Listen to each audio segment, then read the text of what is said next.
വിശുദ്ധ ലൂക്ക എഴുതിയ സുവിശേഷം 22-ാം അധ്യായം. പെസഹ എന്ന് വിളിക്കപ്പെടുന്ന പുളിപ്പില്ലാത്ത അപ്പത്തിൻ്റെ തിരുനാൾ അടുത്തു. പുരോഹിതന്മാരും നിയമജ്ഞരും അവനെ എങ്ങനെ വധിക്കാമെന്ന് അന്വേഷിച്ചുകൊണ്ടിരുന്നു. പക്ഷേ അവർ ജനങ്ങളെ ഭയപ്പെട്ടു.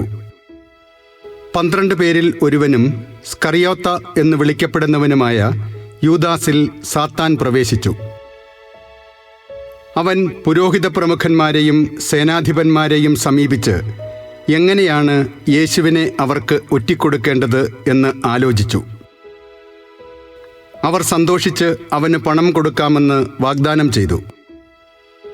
അവൻ അവർക്ക് വാക്കുകൊടുത്തു.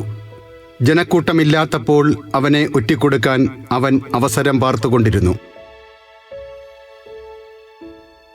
പെസഹ കുഞ്ഞാടിനെ ബലി കഴിക്കേണ്ടിയിരുന്ന പുളിപ്പില്ലാത്ത അപ്പത്തിൻ്റെ ദിനം വന്നു ചേർന്നു. യേശു പത്രോസിനെയും യോഹന്നാനെയും അയച്ചുകൊണ്ട് പറഞ്ഞു, നിങ്ങൾ പോയി നമുക്ക് പെസഹ ഭക്ഷിക്കേണ്ടതിന് ഒരുക്കങ്ങൾ ചെയ്യുവിൻ. അവർ അവനോട് ചോദിച്ചു, ഞങ്ങൾ എവിടെ ഒരുക്കണമെന്നാണ് നീ ആഗ്രഹിക്കുന്നത്? അവൻ പറഞ്ഞു, ഇതാ, നിങ്ങൾ പട്ടണത്തിലേക്ക് പ്രവേശിക്കുമ്പോൾ ഒരു കുടം വെള്ളം ചുമന്നുകൊണ്ട് ഒരുവൻ നിങ്ങൾക്കെതിരെ വരും. അവൻ പ്രവേശിക്കുന്ന വീട്ടിലേക്ക് നിങ്ങൾ അവനെ പിന്തുടരുക. ആ വീടിൻ്റെ ഉടമസ്ഥനോട് പറയുക, ഗുരു നിന്നോട് ചോദിക്കുന്നു, എൻ്റെ ശിഷ്യന്മാരോടുകൂടെ ഞാൻ പെസഹ ഭക്ഷിക്കുന്നതിനുള്ള വിരുന്നുശാല എവിടെയാണ്? സജ്ജീകൃതമായ ഒരു വലിയ മാളികമുറി അവൻ നിങ്ങൾക്ക് കാണിച്ചു തരും. അവിടെ ഒരുക്കുക. അവർ പോയി അവൻ പറഞ്ഞതുപോലെ കണ്ടു, പെസഹ ഒരുക്കുകയും ചെയ്തു. സമയമായപ്പോൾ അവൻ ഭക്ഷണത്തിനിരുന്നു, അവനോടൊപ്പം അപ്പസ്തോലന്മാരും. അവൻ അവരോട് പറഞ്ഞു, പീഡയനുഭവിക്കുന്നതിന് മുമ്പ് നിങ്ങളോടുകൂടെ ഈ പെസഹ ഭക്ഷിക്കുന്നതിന് ഞാൻ അത്യധികം ആഗ്രഹിച്ചു. ഞാൻ നിങ്ങളോട് പറയുന്നു, ദൈവരാജ്യത്തിൽ ഇത് പൂർത്തിയാകുന്നതുവരെ ഞാൻ ഇനി ഇത് ഭക്ഷിക്കുകയില്ല. അവൻ പാനപാത്രം എടുത്ത് കൃതജ്ഞതാസ്തോത്രം ചെയ്തതിന് ശേഷം പറഞ്ഞു, ഇത് വാങ്ങി നിങ്ങൾ പങ്കുവയ്ക്കുവിൻ. ഞാൻ നിങ്ങളോട് പറയുന്നു, ഇപ്പോൾ മുതൽ ദൈവരാജ്യം വരുന്നതുവരെ മുന്തിരിയുടെ ഫലത്തിൽ നിന്ന് ഞാൻ പാനം ചെയ്യുകയില്ല. പിന്നെ അവൻ അപ്പമെടുത്ത് കൃതജ്ഞതാസ്തോത്രം ചെയ്ത് മുറിച്ച് അവർക്ക് കൊടുത്തുകൊണ്ട് അരുളി ചെയ്തു, ഇത് നിങ്ങൾക്ക് വേണ്ടി നൽകപ്പെടുന്ന എൻ്റെ ശരീരമാണ്. എൻ്റെ ഓർമ്മയ്ക്കായി ഇത് ചെയ്യുവിൻ. അപ്രകാരം തന്നെ അത്താഴത്തിന് ശേഷം അവൻ പാനപാത്രം എടുത്തുകൊണ്ട് അരുളി ചെയ്തു, ഈ പാനപാത്രം നിങ്ങൾക്ക് വേണ്ടി ചിന്തപ്പെടുന്ന എൻ്റെ രക്തത്തിലുള്ള പുതിയ ഉടമ്പടിയാണ്. എന്നാൽ ഇതാ, എന്നെ ഒറ്റിക്കൊടുക്കുന്നവൻ്റെ കൈ എൻ്റെ അടുത്ത് മേശമേൽ തന്നെയുണ്ട്. നിശ്ചയിക്കപ്പെട്ടതുപോലെ മനുഷ്യപുത്രൻ പോകുന്നു. എന്നാൽ അവനെ ആര് ഒറ്റിക്കൊടുക്കുന്നുവോ ആ മനുഷ്യന് ദുരിതം. തങ്ങളിൽ ആരാണ് ഇത് ചെയ്യാനിരിക്കുന്നതെന്ന് അവർ പരസ്പരം ചോദിക്കാൻ തുടങ്ങി. തങ്ങളിൽ വലിയവൻ ആരാണ് എന്നൊരു തർക്കം അവരുടെ ഇടയിൽ ഉണ്ടായി. അപ്പോൾ അവൻ അവരോട് പറഞ്ഞു, വിജാതീയരുടെ മേൽ അവരുടെ രാജാക്കന്മാർ ആധിപത്യം അടിച്ചേൽപ്പിക്കുന്നു. തങ്ങളുടെ മേൽ അധികാരമുള്ളവരെ അവർ ഉപകാരികളായി കണക്കാക്കുകയും ചെയ്യുന്നു. എന്നാൽ നിങ്ങൾ അങ്ങനെ ആയിരിക്കരുത്. നിങ്ങളിൽ ഏറ്റവും വലിയവൻ ഏറ്റവും ചെറിയവനെപ്പോലെയും അധികാരമുള്ളവൻ ശുശ്രൂഷകനെപ്പോലെയും ആയിരിക്കണം. ആരാണ് വലിയവൻ? ഭക്ഷണത്തിനിരിക്കുന്നവനോ പരിചരിക്കുന്നവനോ? ഭക്ഷണത്തിനിരിക്കുന്നവനല്ലേ? ഞാനാകട്ടെ നിങ്ങളുടെ ഇടയിൽ പരിചരിക്കുന്നവനെ പോലെയാണ്.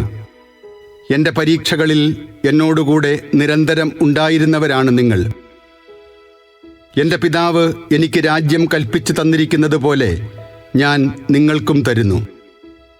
അത് നിങ്ങൾ എൻ്റെ രാജ്യത്തിൽ എൻ്റെ മേശയിൽ നിന്ന് ഭക്ഷിക്കുകയും പാനം ചെയ്യുകയും സിംഹാസനങ്ങളിൽ ഇരുന്ന് ഇസ്രായേലിലെ 12 ഗോത്രങ്ങളെ വിധിക്കുകയും ചെയ്യുന്നതിനു വേണ്ടിയത്രേ. ശിമയോൻ, ശിമയോൻ, ഇതാ, സാത്താൻ നിങ്ങളെ ഗോതമ്പ് പോലെ പാറ്റാൻ ഉദ്യമിച്ചു.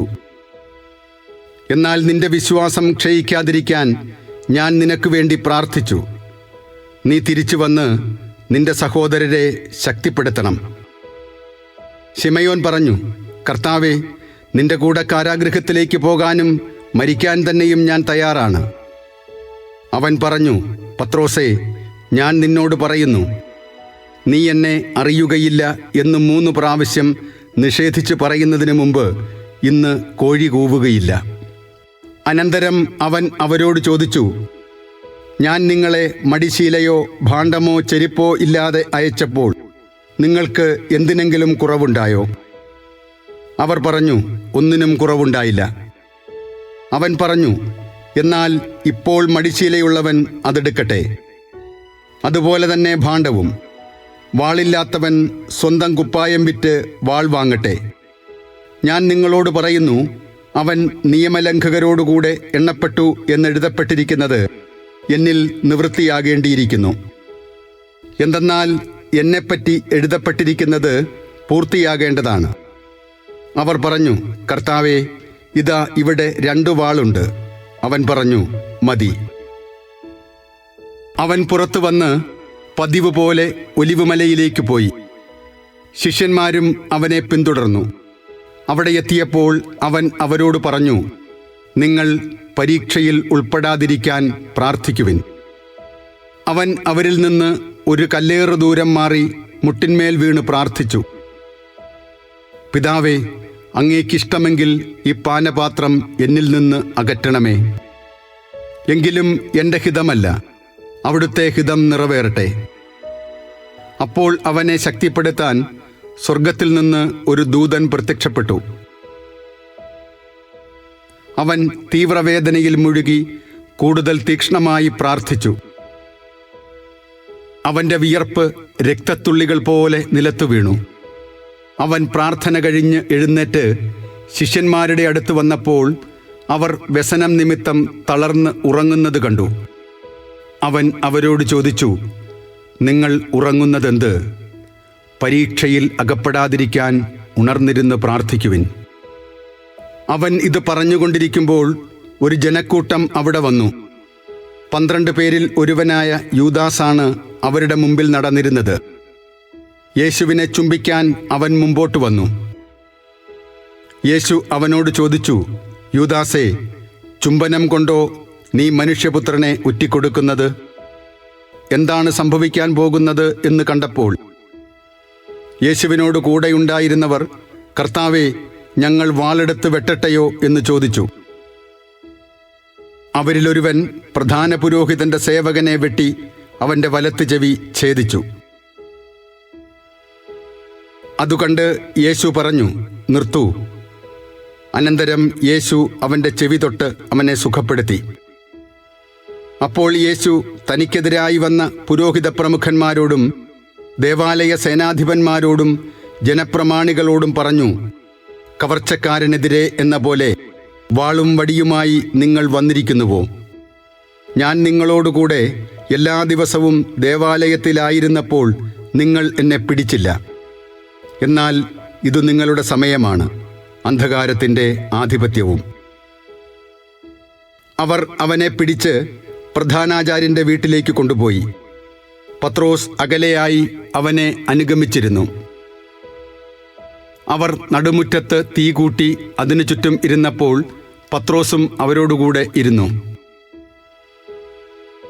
അവൻ തീക്കരികെ ഇരിക്കുന്നത് കണ്ട് ഒരു പരിചാരിക സൂക്ഷിച്ചു നോക്കിയിട്ട് പറഞ്ഞു, ഇവനും അവനോടുകൂടെയായിരുന്നു. എന്നാൽ പത്രോസ് അത് നിഷേധിച്ച്, സ്ത്രീയെ, അവനെ ഞാൻ അറിയുകയില്ല എന്ന് പറഞ്ഞു. അല്പം കഴിഞ്ഞ് വേറൊരാൾ പത്രോസിനെ കണ്ടിട്ട് പറഞ്ഞു, നീയും അവരിൽ ഒരുവനാണ്. അപ്പോൾ അവൻ പറഞ്ഞു, മനുഷ്യ, ഞാനല്ല. ഏകദേശം 1 മണിക്കൂർ കഴിഞ്ഞ് വേറൊരാൾ ഉറപ്പിച്ചു പറഞ്ഞു, തീർച്ചയായും ഈ മനുഷ്യനും അവനോടുകൂടെയായിരുന്നു. ഇവനും ഗലീലിയാക്കാരനാണല്ലോ. പത്രോസ് പറഞ്ഞു, മനുഷ്യ, നീ പറയുന്നതെന്താണെന്ന് എനിക്കറിഞ്ഞുകൂടാ. അവൻ ഇത് പറഞ്ഞുകൊണ്ടിരിക്കുമ്പോൾ തന്നെ കോഴി കൂവി. കർത്താവ് പത്രോസിൻ്റെ നേരെ തിരിഞ്ഞ് അവനെ നോക്കി. ഇന്ന് കോഴി കൂവുന്നതിന് മുമ്പ് 3 പ്രാവശ്യം നീ എന്നെ നിഷേധിക്കും എന്ന് കർത്താവ് പറഞ്ഞ വചനം അപ്പോൾ പത്രോസ് ഓർമ്മിച്ചു. അവൻ പുറത്തുപോയി മനം നൊന്ത് കരഞ്ഞു. യേശുവിന് കാവൽ നിന്നിരുന്നവർ അവനെ പരിഹസിക്കുകയും അടിക്കുകയും ചെയ്തു. അവർ അവൻ്റെ കണ്ണുകൾ മൂടിക്കൊണ്ട്, നിന്നെ അടിച്ചവൻ ആരെന്ന് പ്രവചിക്കുക എന്ന് പറഞ്ഞു. അവർ അവനെ അധിക്ഷേപിച്ച് അവനെതിരായി പലതും പറഞ്ഞു. പ്രഭാതമായപ്പോൾ പുരോഹിത പ്രമുഖന്മാരും നിയമജ്ഞരും ഉൾപ്പെടുന്ന ജനപ്രമാണികളുടെ സംഘം സമ്മേളിച്ചു. അവർ അവനെ തങ്ങളുടെ സംഘത്തിലേക്ക് കൊണ്ടുവന്ന് പറഞ്ഞു, നീ ക്രിസ്തുവാണെങ്കിൽ അത് ഞങ്ങളോട് പറയുക. അവൻ അവരോട് പറഞ്ഞു, ഞാൻ പറഞ്ഞാൽ നിങ്ങൾ വിശ്വസിക്കുകയില്ല. ഞാൻ ചോദിച്ചാൽ നിങ്ങൾ ഉത്തരം തരികയുമില്ല. ഇപ്പോൾ മുതൽ മനുഷ്യപുത്രൻ ദൈവശക്തിയുടെ വലത്തുവശത്തിരിക്കും. അവരെല്ലാവരും കൂടെ ചോദിച്ചു, അങ്ങനെയെങ്കിൽ നീ ദൈവപുത്രനാണോ? അവൻ പറഞ്ഞു, നിങ്ങൾ തന്നെ പറയുന്നല്ലോ ഞാൻ ആണെന്ന്. അവർ പറഞ്ഞു, ഇനി നമുക്ക് വേറെ സാക്ഷ്യം എന്തിന്? അവൻ്റെ നാവിൽ നിന്ന് തന്നെ നാം അത് കേട്ടുകഴിഞ്ഞു.